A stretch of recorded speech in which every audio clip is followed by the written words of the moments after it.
Telangana assembly సమావేశాలు కొనసాగుతున్నాయి. Live లో చూద్దాం.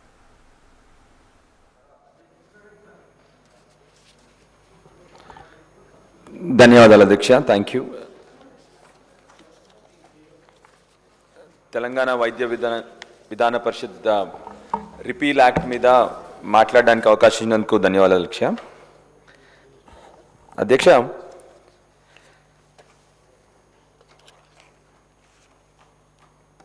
సడన్గా ఈ బిల్లు ఎందుకు పెట్టారో ఫస్ట్ మాకు అర్థం అవ్వట్లేదు మంత్రి గారు. ఎందుకంటే మొన్న మాకు ఇచ్చిన 2026 తెలంగాణ సోషియో ఎకనామిక్ అవుట్లుక్లో తెలంగాణ వైద్య విధాన పరిషత్ గురించి బ్రహ్మాండంగా రాసినారు. The Telangana Vaidya Vidhana Parishad, sir I'm quoting from the Telangana socio economic outlook of 2026 sir ఇచ్చింది మీరు.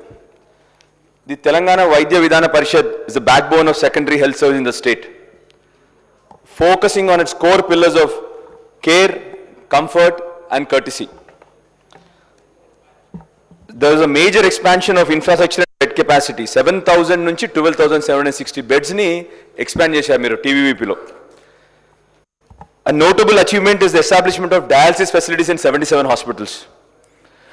Only between April and November 2025 alone, TVVP hospitals managed 90 అంటే 6 months లో they managed close to 1 crore patients and over 7.65 lakh inpatient admissions. Now, ఆశ్చర్యం ఏంటంటే మీరే ఇంత బ్రహ్మాండంగా function అవుతున్న టీవీవీపీని why are you repealing this, why you want to remove TVP అని చెప్పి డౌట్ అధ్యక్ష మాకు ఫస్ట్. ఎందుకంటే మీరిచ్చిన ఆబ్జెక్టివ్స్లో మీరు ఏం చెప్పారంటే, under the proposed directorate, all properties, assets and obligations of the commissioner shall vest in the government. Properties, assets. ఎందుకు డౌట్ వస్తుందంటే అధ్యక్ష, ఈ 2.5 సంవత్సరాల్లో తప్పుగా భావించదు అధ్యక్ష. ఎందుకంటే మీకు తెలిసి ఏం చేస్తూ ఉందో ప్రభుత్వం, అన్ని చోట్ల ప్రభుత్వం సంబంధించిన ల్యాండ్స్ మీద, ప్రభుత్వం సంబంధించిన ఆస్తుల్ని అమ్మకానికి పెడతా ఉన్నారు. కాబట్టి నాకు ఫస్ట్ డౌట్ వచ్చింది. ఎందుకంటే టీవీవీపీ అనే సంస్థ ఇంత బ్రహ్మాండంగా పనిచేస్తున్నట్టు మొన్న మీరే ఇచ్చినారు. It is doing amazingly well. The idea behind TVVP ఏంటి, అసలు ఎందుకు స్థాపించబడింది? ఎమర్జెన్సీ, మెయిన్లీ అధికార వికేంద్రీకరణ, సో దట్ లోకల్లో వాళ్ళకి పవర్స్ ఉంటాయి, లోకల్లో డాక్టర్స్ని ఇమీడియట్గా వాళ్ళు ఎంప్లాయ్ చేయడానికి కానీ, అదర్వైజ్ టు సబ్స్టిట్యూట్ దెమ్ కానీ, లోకల్లో డ్రగ్ ప్రొక్యూర్మెంట్ కానీ, లోకల్లో ఎనీ ఎమర్జెన్సీ డిసిషన్ తీసుకోవడానికి ఆ రోజు 1986లో టీవీపీ ఆరంభించింది. సో టుడే ఆఫ్టర్ ఫంక్షనింగ్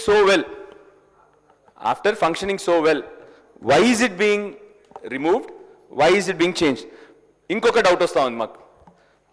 అంటే I'm not trying to complain, I'm just saying. ఎందుకంటే అంతకుముందు గత 2.5 సంవత్సరాల్లో చాలా పేర్లు మార్చారు కాబట్టి దీని పేరు కూడా మారుద్దామని ఏమన్నా ఆలోచన, అదొక డౌట్ వస్తూ ఉంది. మూడోది, I appreciate you said for convenience of salaries అని చెప్పారు.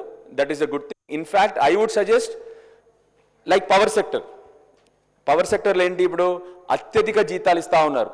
ఎవరికి?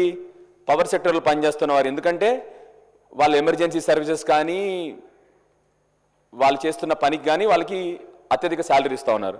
So same way what I would suggest is, టీవీపీలో పన్న వాళ్ళకు కూడా శాలరీస్ పెంచండి, కావలిస్తే దాన్ని కేంద్రీకృతం చేయండి. కానీ సర్వీసెస్ని మాత్రం my humble request is don't centralise services. Because మళ్ళీ చిన్న ఉదాహరణ, అక్కడ ఒక ఎక్స్రే మెషిన్ పని చేయకపోతే మళ్ళీ మీ ప్రిన్సిపల్ సెక్రటరీ ఫోన్ చేయాలి వాళ్ళు. ఆ పని అసలుకే జరగదు. మీకు ఇప్పటికే తెలుసు, there is so much of delays which happen in services at the lower level అని చెప్పిన విషయం మీకు బాగా తెలుసు. So my humble request to you is, సర్వీసెస్ని మాత్రము డోంట్ సెంట్రలైజ్ సర్వీసెస్. రెండోది, if you are really centralising services also, నా చిన్న సజెషన్స్ మీకు. సజెషన్స్ ఏంటంటే, make it real time data. Then you can actually, real time data అంటే whatever health services they are providing there, let them be available to you in Hyderabad also. Then what you can do is, you can standardize all the procedures, standardised treatment, standardised recruitment of doctors. ఉదాహరణకి just give an example sir, మా మెట్పల్లిలో అత్యధిక డెలివరీలు అంటే ఇప్పుడు తగ్గిపోయినాయి కానీ 2.5 సంవత్సరాల క్రితం అత్యధిక డెలివరీలు మెట్పల్లి గవర్నమెంట్ హాస్పిటల్లో జరిగేవి. దగ్గర నెలకి 220 నుండి 250 జరిగేవి. అలాంటప్పుడు ఏం చేయాలి? You should provide a doctor immediately, extra obstetrician కానీ ఎక్స్ట్రా గైనకాలజిస్ట్ కానీ మీరు మెట్పల్లిలో ఇమీడియట్గా ప్రొవైడ్ చేయాలి. సో అందుకొరకు ఏం చెప్తా ఉన్నానంటే, see to that services are not hampered by this process. That's my humble request మీకు. సో మళ్ళొకసారి మంత్రి గారిని రిక్వెస్ట్ ఇంకోటి ఏంటంటే, ఇంకోటి అధికారులు ఏం భయపడుతున్నారంటే, వాళ్ళ జీతాలు సాకుగా చూపెట్టి వాళ్ళ అధికారాలను తీసేసుకుంటారా, అంతా కూడా సెంట్రలైజ్ అయిపోయి మళ్ళీ హైదరాబాద్ నుండే వీళ్ళు అన్ని ఆర్డర్స్ ఇస్తారా, మా సర్వీసెస్లో ఆటంకాలు కలిగిస్తారా, మళ్ళీ మా నిర్ణయాలలో ఆటంకాలు కలిగిస్తారా, ఈ కొన్ని డౌట్స్ ఉన్నాయి.